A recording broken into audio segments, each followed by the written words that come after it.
Բարի երեկո եւ բարի գալուստ հայկական ժամանակ տեսակապի միջոցով զրուցելու եմ Վիրահայ հասարակական գործիչ Գեորգի Թումասյանի հետ։ Բարև ձեզ, պարոն Թումասյան։ Բարև ձեզ։ Պարոն Թումասյան, դատախազը հանրային քրեական հետապնդում է հարուցել ուժեղ Հայաստան դաշինքի ներկայացուցիչ Նարեկ Կարապետյանի նկատմամբ։ Երեկվանից գիտեք Արամ Վարդևանյանի բոլոր հայտարարությունները այն մասին են, որ սա քաղաքական հետապնդում է, թիրախավորում է եւ թե կենտրոնական ընտրական հանձնաժողովը, թե իրավապահ մարմինները հատուկ միտում են հետապնդում, որպեսզի Նարեկ Կարապետյանը օգոստոսի 2-ին չհասնի ազգային ժողով, չվերցնի իր մանդատը։ Այս կերպ հասկանանք ինչ է տեղի ունենում նախ եւ երկրորդ ինչու են փորձում Նարեկ Կարապետյանի քաղաքական կշիռը այդքան, այսպես ասած, ծանրացնել։ Արդյոք Նարեկ Կարապետյանը այն ֆիգուրն է, որից, այսպես ասած, քաղաքական մեծամասնությունը վախեր ունի, վախենում է եւ այսպես ամեն ինչ անում է, որպեսզի նա չհասնի ազգային ժողով։ Առաջին պետք է նշել իհարկե, որ Նարեկ Կարապետյանը ունի իհարկե քաղաքական դերը հաշվի առնելով, որ ամբողջ այդ գործընթացը ինքն է կառավարել ուժեղ Հայաստանի եւ փորձել է հենց քաղաքական գործընթացները գլխավոր ձևով առաջնորդել, բայց իրականում դա որևէ ձև չի կարող հիմք լինել նրա համար, որ այն խնդիրները, որը գործում են, օրենքի խախտումները, որը ենթադրաբար տեղի են ունեցել, որևէ ձև սահմանափակվի պատկան մարմինների կողմից գործունեությունը եւ պատասխանատվության ենթարկելը այն պատճառով, որ ինքը քաղաքական ուժի ներկայացուցիչներից մեկն է։ Իհարկե ես անձամբ չեմ համարում, որ իր քաղաքական կշիռը որևէ խնդիր է ստեղծում իշխող մեծամասնության համար, բայց հարցը նրանում է, որ իրանք փորձում են պաշտպանվել հենց մանդատներով, ընդ որում ոչ միայն Նարեկ Կարապետյանը, այլ ես համոզված եմ, որ ամբողջ ուժեղ Հայաստանը եւ Հայաստան դաշինքը հենց ազգային ժողով մուտք գործելու մասին որոշումը կայացրեցին հենց այն հույսով, որ սա կպաշտպանի իրենց այն հանցագործություններից ենթադրաբար, որոնք տեղի են ունեցել նախընտրական փուլում եւ ես շատ անգամ նշել եմ, որ համոզված եմ արդեն հետընտրական իրավիճակում նաեւ կշարունակվեն բացահայտվել բոլոր այն խախտումները, այն կաշառքի դեպքերը, այն օրենքի խախտումները տարբեր ձևաչափի, որոնք տեղի են ունեցել ուստի համոզված եմ, որ դա որևէ ձև չպետք է դառնա հիմք ուրեմն խուսափելու պատասխանատվությունից եւ ուստի մանդատ վերցնելը կամ չվերցնելը որևէ ձև չի ազատում մարդուն այն պատասխանատվությունից, որին ինքը պետք է ենթարկվի հաշվի առնելով այն ինչ է գործել, իսկ այս դեպքում մենք ունենք գործ լայնածավալ ընտրակաշառք բաժանելու դեպքերի հետ։ Պարոն Թումասյան, կենտրոնական ընտրական հանձնաժողովը հրապարակեց նաև նոր ազգային ժողովի կազմը բոլոր այն ուժերի ներկայացուցիչներին, ովքեր մանդատ են ստանալու։ Ըստ ձեզ ինչպիսի ազգային ժողով կունենանք եւ արդյոք ականատես կլինենք քաղաքական դիսկուսների ամենատարբեր օրակարգերի շուրջ, թե նույն մթնոլորտն է լինելու, ինչ նախորդ 5 տարիներին է եղել, այսինքն փոխադարձ մեղադրանքներ եւ այսպես շարունակ։ Ցավալի իրավիճակ ենք ունենալու ազգային ժողովում, որովհետև ես չեմ համարում, որ այս իրավիճակը իրականում արտացոլում է մեր ազգի ցանկությունները, մոտեցումները եւ ի վերջո բառացի ազգային ժողովն է մարդկանց, որոնք պետք է հավաքվեն եւ քննարկեն ազգի խնդիրները, որովհետև մենք ունենք մի իրավիճակ, որտեղ որ գլխավոր այդ երկու ընդդիմադիր կոչված ուժերը կարողացել են ազգային ժողովում հայտնվել, գլխավոր հիմքը իրանց այդտեղ հայտնվելու դա եղել է գումարը, այսինքն իրանք գնել են փաստացի իրանց մանդատները աննախադեպ կաշառքի եւ ֆինանսական միջոցների, ի վերջո երկուսն էլ օլիգարխի կողմից են ղեկավարված, մեկը պաշտոնապես ռուսաստանցի օլիգարխ Սամվել Կարապետյանը, երկրորդը Ռոբերտ Քոչարյանը, որը նաև գողացել է Հայաստանից գումարներ, ենթադրաբար եւ դրա մասին քրեական գործեր կան եւ ուստի հաշվի առնելով դա մենք հենց օլիգարխների հետ գործում ենք։ Մյուս կողմից քաղաքացիական պայմանագիրը իհարկե արտացոլում է ժողովրդի կամքը, բայց այն իրավիճակում, որում հայտնվելու է ազգային ժողովում, շատ բարդ է լինելու քաղաքացիական պայմանագրի համար կոնստրուկտիվ որևէ քննարկում կազմակերպել ում հետ, ինչ թեմայով քննարկում եւ դա բերելու է նույն այն իրավիճակին, որում եղել ենք 5 տարի եւ այդպես կոչված ընդդիմությունը ոչ էլ մասնակցում էր նիստերին, դա բերում էր նաեւ խնդիրներին այն առումով, որ ազգային ժողովում քննարկումներ տեղի չէին ունենում, իսկ եթե այդտեղ չկա քննարկումներ եւ ինքը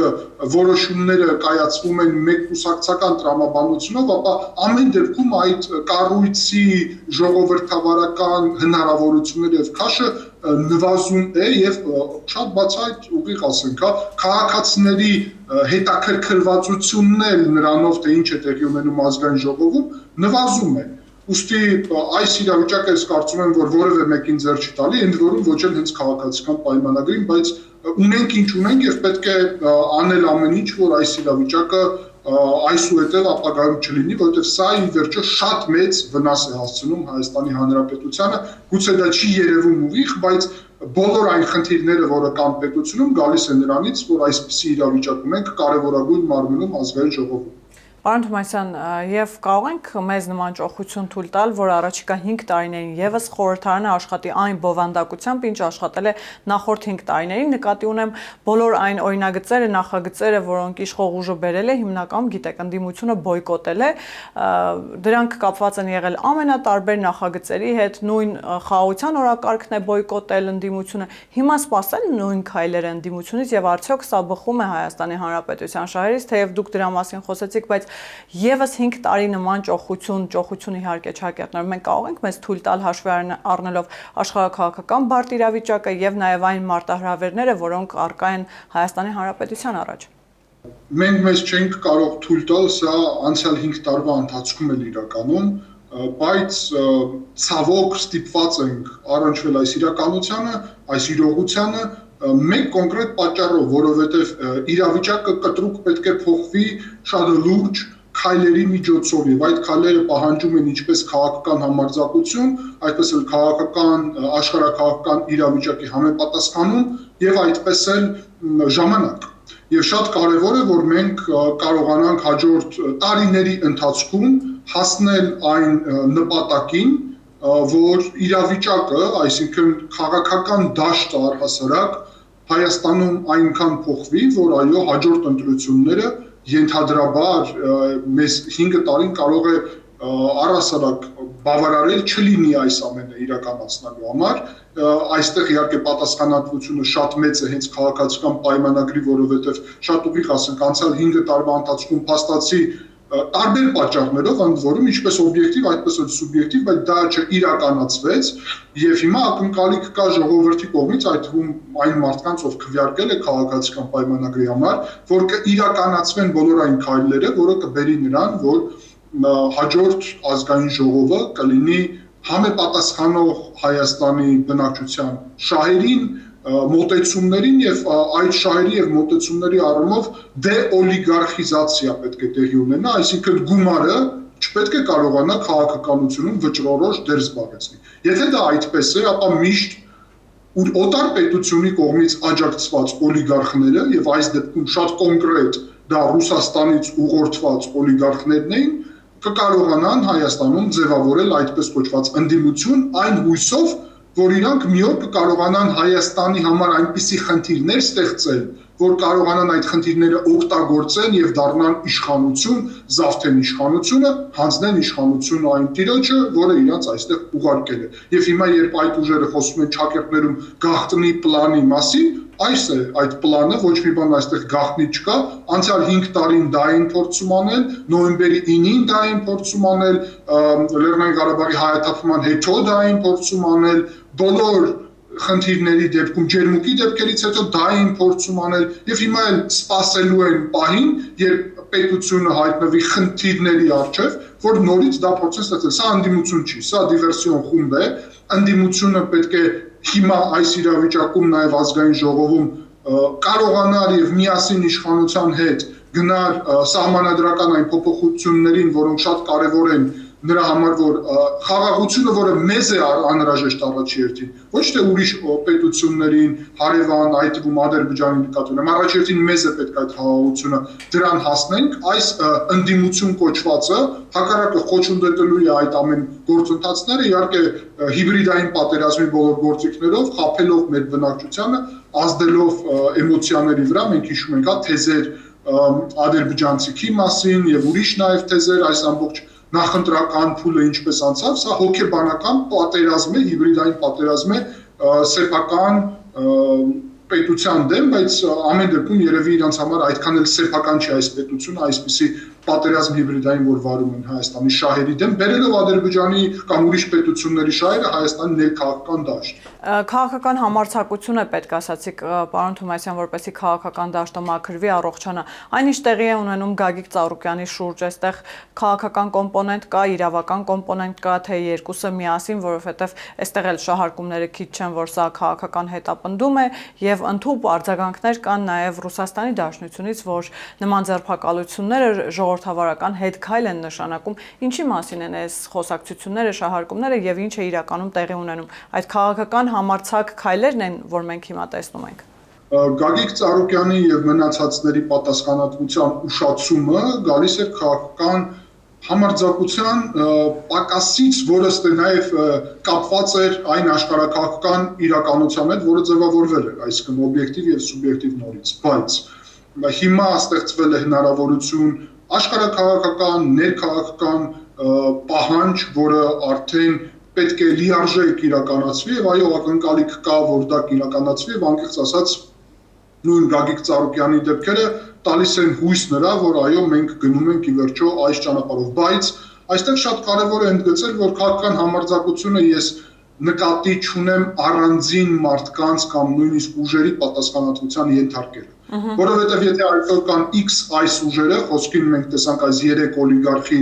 ուժերը, ապա վաղը կլինեն ուրիշ 3 օլիգարխների ուժեր, նորից ուղարկված խոսքին Ռուսաստանից։ Հարցը անձերի մեջ չի ի վերջո, այլ համակարգի մեջ է, որը ձևավորվել է նորից առաջի հերթին քաղաքացիական պայմանագրի ամենակարևոր առաքելությունը դա արդարադատության եւ դատական համակարգի կտրուկ արմատային բարեփոխումներն են, որը շատ անհրաժեշտ է, որովհետեւ ի վերջո անհասկանալի է շատ դեպքերում դատական համակարգը ինչ է անում եւ ինչպես է այդ ամենը տեղի ունենում եւ պետք է օրինակ գրավի դիմաց ազատ է արձակվում Վարդան Ղուկասյանը։ Այդ թվում եւ հասկանալի չէ տրամաբանությունը այդ բոլոր քայլերի, որովհետեւ մարդով կաշառք է վերցրել, իր համար բարդ չի լինի եւ ակնհայտ է, որ այդ միակ դեպքը չէ, հա, քանի ուրեմն մարմինները պատկան չեն կարող բոլոր օրենքի խախտումները միշտ ֆիքսել։ Ֆիքսում են ինչ որ մի մասը օրենքի խախտումների բոլոր պետություններում ընդ որում։ Ուստի այդ մարդուց գրավ ստանալը փաստացի այսինքն գրավ պահանջելը փաստացի նշանակում է, որ ինքը կարողացել է ապօրինի գումար վաստակել կաշառքով, հիմա այդ ապօրինի գումարը կտանի գրավ կվճարի եւ կլինի ազատ տնային կալանքում, ինչքան հասկանում կամ այդ կարգավիճակով, այսինքն դա չի համապատասխանում ուղղակի տրամաբանությանը եւ առաջի հերթին քաղաքական համարձակությունը պետք դատական համակարգի բարեփոխումների համար եւ երկրորդը օրենսդրական այնպիսի փոփոխություններ, որ մենք արձանագրենք չպետք է քաղաքական դաշտը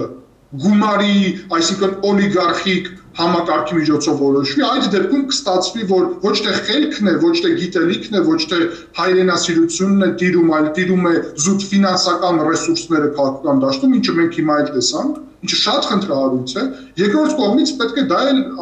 ակնհայտ ասել։ Իհարկե, իշխանությունը միակն է, ով կարող է այդ դեպքում մրցակցել այդպիսի օլիգարխիկ համակարգների հետ, որտեղ ինքը ապրիորի գտնվում է իշխանությունում եւ ունի տարբեր հնարավորություններ աշխի առնելով, որ իշխանությունում է, այդ թվում ժողովուրդը գիտի իշխանությունը, ով է տեսնում է իշխանության գործունեությունը դրական զարգացման առումով եւ այլն, այսինքն դա չի ձևավորում հնարավորություն, որ քաղաքական դաշտը ձևավորվի այնպիսի կայուն, որ պետությունը լինի կայուն, որովհետեւ եթե չկա կայուն քաղաքական դաշտ, չկա կայուն պետություն։ Չի կարող պետությունը կախված լինել մեկ կուսակցությունից եւ մեկ կուսակցության ճակատագրից, որովհետեւ այդ դեպքում հենց այդ գործակալական ցանցի պլանը դրանում է, որ եթե մեկ կուսակցության մոտ այս դեպքում քաղաքացիական պայմանագրի ստեղծվի այնպիսի խնդիրներ, որ չկարողանա հաղթարել այդ խնդիրները, ապա պետության ճակատագիրը վերադառնալու է եւ իշխանությունը նորից գործակալական ցանցին, որը նորից հանձնելու է օտարին, եւ ի վերջո սա բերելու է նրան, որ Հայաստանում այլևս հնարավորություն ժողովրդավարության իշխանապողության չի լինի, որովհետև այս անգամ այս ուժերը շատ լավ հասկացել եւ գիտակցել եւ ընդ որում խոսում են դրա մասին, որ Սերժ Սարգսյանի սխալը չպետք է թույլ տան, այսինքն իրանք Ռոբերտ Քոչարյանի մարտի 1-ի սցենարն են նախատեսում, այն դեպքում եթե իշխանությունը իրաց ձեռքում հայտնվի, այսինքն իրանք իշխանությունը եթե մի ձև զավթեն, այլևս ոչ մեկին չեն հանձնելու, եթե անհրաժեշտ լինի դրա համար մարդկանց սպանել, նույնիսկ կգնան այդ ճանապարհի, ուստի մենք պետք է հասկանանք, որ հիմա այն ձեռքբերումը, որը ունենք, այսինքն որ Հայաստանի ժողովուրդն է ձևավորում իշխանությունը, սա պետք է ամրապնդենք այնպես, որ ոչ մի կուսակցությունից, ոչ մի անձից կախված չլինի, այլ լինի Հայաստանի բազիսային կարգավիճակը, որտեղ վարչապետ Փաշինյանը շատ ճիշտ նշել է շատ անգամ, Հայաստանը որ փրկվեց, դա գալիս է ժողովրդավարությունից, մինչև այսօր այսքան առավիրքով որ անցանք եւ փրկվեցինք ի վերջո եւ կարողացանք պահպանել պետությունը։ Այդ ուժերը ուզում են ոչնչացնել հայկական ժողովրդավարությունը։ Ժողովրդավարության փրկությունը չի կարող ոչ մեկ անձի, ոչ մեկ կուսակցության հարց լինի, պետք է համակարգը փոխվի այնպես, որ ով է լինի իշխանությունում, ժողովրդավարությունը Հայաստանում լինի երաշխավորված։ Պարոն Թոմասյան, իսկ խնդրահարույց չէ, որ հիմնական ընդդիմադիր սեգմենտը զբաղեցրել են ուժեր, որոնց անձամբ Վլադիմիր Պուտինը անվանեց պրոռուսական, եւ պարզ է, որ նրանք որոշակիորեն փորձելու են նաեւ այստեղ հետապնդել Ռուսաստանի շահերը, բայց հասկանանք, թե ինչ է սա տալու Ռուսաստանի Դաշնությանը։ Արդյոք այս անգամ խորհրդարանում ավելի մեծ ներկայացվածություն ունենալը ընդդիմության տեսքով Ռուսաստանի թևերը արձակելու է կամ նոր շնչառություն է բացելու Ռուսաստանի Դաշնության համար, որովհետեւ տեսեք նույն ընդդիմադիր շրջանակները խոսում են, որ իրենք սպասելու են հարմար առիթի, տրիգերի, որպեսզի դուրս գան փողոց եւ խորհրդարանը եւ փողոցը զուգահեռ օգտագործեն, այսպես ասած ԿՊ-ին ոչնչացնելու կամ իրենց բառերով ասած ԿՊ-ի թևերը կտրելու համար։ Հիմա ինչ գործողությունների սպասել եւ արդյոք այսպիսի մեծ ներկայացվածությունը շանս է, հնարավորություն է Ռուսաստանի Դաշնության համար, որովհետեւ որքան էլ որ խոսում ենք, որ Ռուսաստանը այս ընտրություններում պարտվեց, հաղթեց ժողովրդավարությունը, այնուամենայնիվ մեծ ներկայացվածություն ունի Ռուսաստանի Դաշնությունը իդեմս իր ուժերի։ Այստեղ պետք է նշել շատ հստակ, որ Ռուսաստանի Դաշնությունը այնտեղ արկա ուժերը երկու ճամբարից մեկը սկսում է շատ ավելի ճիշտ գնահատել իրավիճակը եւ մենք տեսնում ենք ինչ-ինչ դրական քայլեր, այդ թվում Մարիա Զախարովայի կողմից հայտարարված, որ Հայաստանը ոչ միայն ինքնիշխան, այլ նաեւ անկախ պետություն է, եւ Մարիա Զախարովան ագրեսիվ բևեռի ներկայացուցիչներից մեկն է, որովհետեւ ագրեսիվ բևեռի առաջնորդը կարելի ասել Լավրովի խումբն է Ռուսաստանում, հաշվի առնելով այս փոփոխությունը ես ընդհանուր գնահատում եմ սա դրական եւ տեսնում եմ դրական դինամիկա եւ հնարավորություն։ Նրա, որ մենք լուծենք ներքաղաքական գործակալական ցանցի հարցը եւ ես ձեր եթերում էլ տարբեր առիթներով նշել եմ, որ այդ խմբերն են գլխավոր խնդիրը հայ-ռուսական հարաբերությունների զարգացման համար։ Այդ խմբերն են իրականում Ռուսաստանին ներկայացնում, որ միայն իրանք կարող են Հայաստան-Ռուսաստան հարաբերությունները կայուն զարգացնել եւ մնացած ուժերը իբրև հակառուսական որևէ օրակարգ ունեն, ինչը սուտ է, եւ հակառակը ես համարում եմ, որ այդ ուժերի քաղաքական առումով չեզոքացման եւ քաղաքական դաշտը իրանցից ազատելուց հետո հայ-ռուսական հարաբերությունները շատ ավելի դրական դինամիկա կստանան։ Ռուսաստանը սկսում է, առնվազն Ռուսաստանում տարբեր մարդիկ, բայց իշխանությունում դա շատ կարևոր է, սկսում են հասկանալ, որ այս ուժերը իրանց համար բեռ են դարել եւ խնդիր են դարել եւ սա ամենասարսափելի սցենարն է իրականում այդ գործակալական ցանցի համար, որովհետեւ եթե Երևանը եւ Մոսկվան պայմանավորվեն եւ Ռուսաստանը պատրաստ լինի զոհաբերել քաղաքական առումով իր գործակալական ցանցը ի նպաստ հայ-ռուսական հարաբերությունների զարգացմանը, իսկ պաշտոնական Երևանը լուծի այդ խնդիրները, որ մի կողմից օտար մասնակցություններ քաղաքական գործընթացներում չլինի, մյուս կողմից քաղաքական դաշտը առողջանա, որովհետև դա շատ կարևոր է պետության կայուն զարգացման համար, ապա դա կլինի ամենալավ տարբերակը մեր համար Ես կարծում եմ նաև ամենալավ տարբերակը Ռուսաստանի համար, որովհետև Ռուսաստանն էլ փակուղիում է հայտնվել այդ ուժերի միջոցով իշխանություն վերադառնալը Ռուսաստանի համար դառնում է հաստատի անհնար գործընթաց, իրանք էլ են դա սկսում շատ լավ հասկանալ, բայց մյուս կողմից իրանց համար բարդ է նաև հրաժարվել այդ տրամաբանությունից, որովհետև իրանք չեն տեսնում, թե ինչպես դա կարելի է անել, այնպես որ պահպանեն երեսը Եվ այստեղ կարծում եմ, որ այն գործընթացը, որը տեղի է ունենում հայ-ռուսական հարաբերություններում, շատ դրական է եւ համոզված եմ, որ սա սարսափանքի պատճառ է այդ գործակալական ցանցի համար, իրանք դա էլ սկսում են շատ լավ ընկալել, հիմա փորձելու են բացատրել Ռուսաստանին, որ իրանք այլընտրանք չունեն, այլընտրանք իրանց չկա, բայց ես համոզված եմ, որ շատ հետաքրքիր ձևաչափով այդ իրավիճակը կարող է լուծվել, քաղաքացիական պայմանագրից այստեղ պահանջվում է միայն շարունակելը ճիշտ արտաքին քաղաքականությունը, բալանսավորված եւ բալանսավորման, ինչպես նաեւ այդ գործակալական ցանցի քաղաքական իմաստով հարցը լուծելը եւ համոզված եմ, որ Ռուսաստանի հետ պայմանավորվել կստացվի։ Այսինքն ըստ ձեզ այն լռությունը, հարաբերական լռությունը իհարկե եւ ճակերտավոր ասած խաղաղությունը, որ հիմա կա ընդդիմադիր շրջանակների մոտ, դա պայմանավորված է նաեւ որոշակիորեն անորոշությամբ, նկատի ունեմ Ռուսաստանի Դաշնությունը դեռևս որոշում չունի, թե ինչպես է վարվելու նրանց հետ, աշխատելու է, թե չի աշխատելու իր գործակալների հետ, զոհաբերելու է նրանց, թե չի զոհաբերելու։ Ես ճիշտ հասկացա։ Գիտեք, մի փուլ առաջ այո Ռուսաստանը լռության կարգավիճակ էր ընտրել եւ այդ ժամանակ շատ լուրջ գործընթացներ էին տեղի ունենում, բայց հիմա ես արդեն նշեցի, որ կա ել ավելի դրական զարգացում։ Պատկերացրեք այդ գործակալական ցանցի երեսները, երբ իրանք տեսան, որ վարչապետ Փաշինյանին Ռուսաստան այցի ժամանակ Եկատերինբուրգում ընտրություններից հետո ահագուհացով Ռուսաստանը դիմավորեց մի մարդուն, որի չընդունելու մասին մի ամբողջ հույսեր եւ երկրի առաջնորդի նկատի ունեմ եւ ղեկավարին մի ամբողջ հույսեր էին ուրեմն կազմել եւ տարածում այդ գործակալական ցանցը մի իրավիճակ որտեղ որ նույն տրամաբանությամբ այդ գործակալական ցանցը հույս ուներ որ գլխավոր ագրեսիվ թևը շատ կտրուկ հայտարարություններ կանի եւ մի օր Մարիա Զախարովան իր նաեւ հայտարարություններից հակառակ, որը անում էր շաբաթների ընթացքում, այդ թվում հիշեցնեմ ձեզ Գյումրիում տեղի ունեցած մի իրադարձությունը, այդ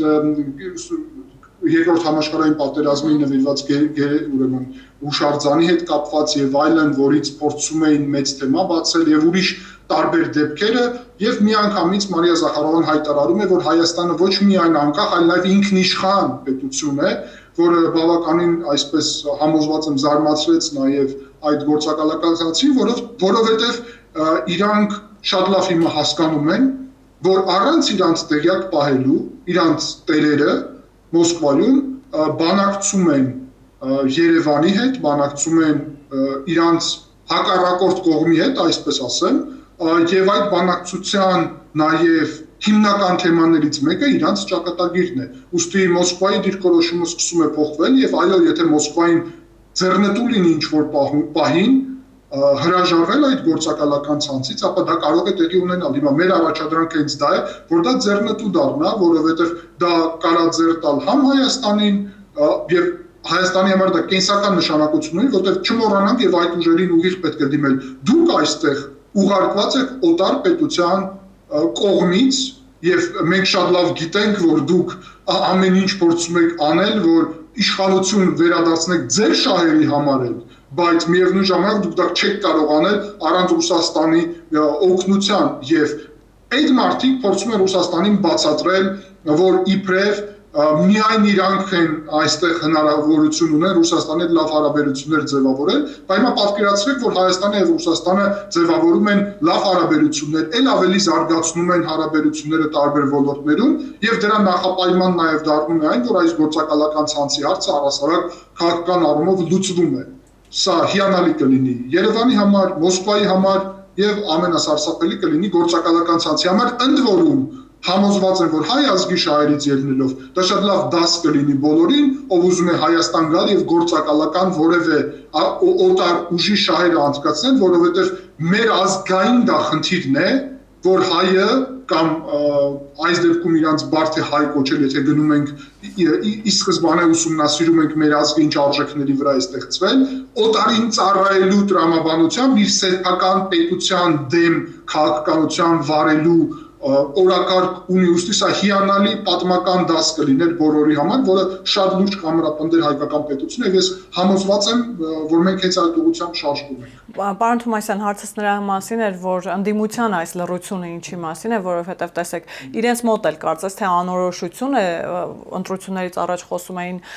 հեղափոխության մասին, փողոց դուրս գալու մասին, ընտրություններից հետո մենք տեսնում ենք, որ անորոշ հայտարարություններ են, կծկտուր հայտարարություններ են, դեռևս չենք հասկանում իրենց օրակարգը ինչի մասին է, ինչպես են պատրաստվում ազգային ժողովում աշխատել, պայքարի ինչ մեթոդներ են ընտրելու, այս անորոշությունը նաև նրա մասին է, որ իրենք էլ դեռ չգիտեն, թե ինչ է լինելու իրենց հետ եւ ինչ կերպ են իրենք աշխատելու եւ դիրքավորվելու։ Իհարկե, որովհետեւ իրանք ունեին իրանց սեփական նաև խոստումները եւ պահանջները եւ օրակարգը Ռուսաստանի հետ եւ այդ պահանջների եւ օրակարգի մեջ չէր մտնում վարչապետ Փաշինյանին ընտրություններից հետո աղուհացով դիմավորելը, չէր մտնում Մարիա Զախարովայի կողմից ընդգծել Հայաստանի ինքնիշխանությունը եւ անկախությունը եւ չէր մտնում Միշուստինի կողմից հանդիպումը եւ էլի ուրիշ գործընթացներ, այսինքն այդ մարդիկ հիմա հասկանում են, որ ոչ թե իրանց մոտ է ստացվում հայ-ռուսական հարաբերությունները սրել եւ ել ավելի Ռուսաստանի ճնշումները օգտագործել իրանց ճակերտներում գաղտնի պլանը իրականացնելու համար, այլ հակառակը եւ Ռուսաստանը իրանք են սկսում հասկանալ, որ առասարակ քննարկում է եւ գնահատում է ինչքանով իրան ձեռնտու է այս գործակալական ցանցին պաշտպանելու նպատակով կորցնել հայ ազգում վստահությունը, հայկական պետության հետ հարաբերությունները, ուստի իրանք շատ լավ հասկանում են, որ հիմա առևտրի գլխավոր եւ դիվանագիտական առևտրի գլխավոր առարկան, այո, դա ապրանքը եւ գլխավոր թեման նաեւ դարել է հենց իրանց ճակատագիրը, այո, եւ իհարկե իրանք սա իրանց համար ամենասարսափելի իրավիճակն է, ուստի ես համոզված կարող եմ ասեմ, որ մենք չպետք է դիտարկենք իրանց մոտեցումները, իրանց հայտարարություններով հիմա այն իրավիճակը, որը ներսում տիրում է, համոզված եմ, որ սարսափանքի մի իրավիճակ է, որտեղ իրանք հասկանում են, որ կարող են հայտնվել մի կողմից հայկական պետության արդարադատության առջև եւ մյուս կողմից Մոսկվան որևէ ձև իրանց չօգնի միատել բարելավի Հայաստանի հետ հարաբերություններ, հանի այս տնտեսական կեղծ սահմանափակումները եւ այդ դեպքում միակ տուժած այս իրավիճակից դուրս են գալի իրանք, ոչ Հայաստանը, ընդ որում ոչ էլ Ռուսաստանը, որտեղ Հայաստանը չունի օրակարգ Ռուսաստանին, որ Ռուսաստանը տուժի կամ Ռուսաստանին որևէ վնաս հասցնի։ Այսինքն միակը, ով իրականում փորձում էր այս հարաբերությունները լարեր, ով փորձում էր հայ-ռուսական հարաբերություններում լրջագույն խնդիրներ ստեղծել, իրանք են, եւ հիմա մենք որ այդ խնդիրները չունենանք եւ բարելավում ունենանք, իհարկե իրանք լուր պետք է լինեն, որտեղ իրանք չեն հասկանում թե ինչպես սա տեղի ունեցավ, չեն հասկանում հիմա ինչ անել, որտեղ ամբողջ իրանց տրամաբանությունը, համ հակահայկական էր, համ էլ հակառուսական էր իրականում, ամբողջ իրանց տրամաբանությունը ուղղված էր մեկ բանի, իրանց սեփական իշխանությունը ապահովել, իրանց միլիարդները գողացած փրկել, իրանց գործակալ լինելը արդարացնել եւ Հայաստանը պետությունից չպետություն նորից դարձնել գուբերնիայի կարգավիճակով։ Ուստի իրանք կրելու են պատշաճ սրան պատիժը քաղաքական առումով եւ նաեւ ժողովրդի գնահատականի առումով, ինչը ամենակարևորն է։ Ասացիք ներսում սարսափ է, պարոն Թումասյան, նաեւ այդ սարսափով է պայմանավորված, որ վերջին օրերին կարծես թե մրցավազք է սկսվել ուժեղ Հայաստան դաշինքը լքելու տեսակետից եւ մանդատները վայր դնելու տեսակետից։ Մենք տեսանք, որ միանգամից 105 падգամավոր հրաժարվեց մանդատներից, ապա եւս 3-ը, որոնցից մեկը շատ տեսանելի կերպար էր ուժեղ Հայաստան դաշինքի 3-րդ համարը Գոհար Էմելոյան։ Սա ինչպես բացատրել։ Իրանք շատ լավ հասկանում են, որ հիմա այն իրավիճակը, որը ձևավորվել էր եւ որի հույսը իրանք ունեին, հակառակ իրավիճակ է հիմա հայտնվել, երբ իրանք միայն տուժելու են այստեղից, շատ մարդիկ փորձելու են բացատրել լքելով ոչ միայն ուժեղ Հայաստան, այլ նաև Հայաստան դաշինքը, չնայած նրան, որ այնտեղ դաշնակցությունը շատ ավելի այսպես կարգապահական կառավարման ավելի պինդ համակարգ ունի, բայց ամեն դեպքում փորձելու են լքել, որովհետև հասկանում են, որ կիսում են պատասխանատվությունը այն մեծագույն հակապետական օրակարգի համար, որը այս ուժերը ծավալել են։ Այսինքն ես ուզում եմ ընդգծեմ, որ սա իրականում կաշառք բաժանելը ամենափոքր հանցագործություններից մեկն է։ Երբ եւ հուսով եմ երբ գործը գա նրան, որ մենք դիտարկենք առհասարակ ինչպես քաղաքական ուժեր իրանց էությունը, ապա այդ քաղաքական ուժերին պետք է տրվի հատուկ այսպիսի գնահատական, ոչ միայն քաղաքական, ես կարծում եմ նաև իրավական, օտար պետության ցուցմունքով Հայաստանում ներքաղաքական գործունեություն ծավալելը, այսինքն հենց գործակալական, բայց ոչ միայն անձի մակարդակով, այլ մի ամբողջ քաղաքական կառույցի մակարդակով օտար պետության շահերը անցկացնելը եւ օտար պետության կողմից կառավարված քաղաքական ուժ լինելը, սա մեծագույն հանցագործություններ են պետության դեմ եւ իհարկե համոզված եմ, որ շատերը գիտակցում են, որ այսպիսի ուժում լինելը, որը բայց տեսեք, իրանք մնում էին այդ ուժում հույս ունենալով, որ հաղթելու էին։ Պարտվելուց հետո միայն իրանք հասկանում են, որ ավելի լավ է լքել այս դավաճանական ծրագիրը, որովհետեւ դա կարող արդեն վտանգներ ստեղծի իրենց համար, սեփական անձի համար, բայց դա որևէ ձևին պատկերացումով չի ազատում իրանց պատասխանատվությունից, որովհետև նորից իրանց օրակարգը լրջագույն հակապետական քայլեր եւ քաղաքական գնահատական եմ սրան տալի, ինչպես դավաճանություն։ Շնորհակալ եմ, պարոն Թումասյան։ Ես եմ շնորհակալ։ Հիշեցնեմ, որ տեսակապի միջոցով զրուցում էի Վիրահայ հասարակական գործիչ Գեորգի Թումասյանի հետ, կհանդիպենք։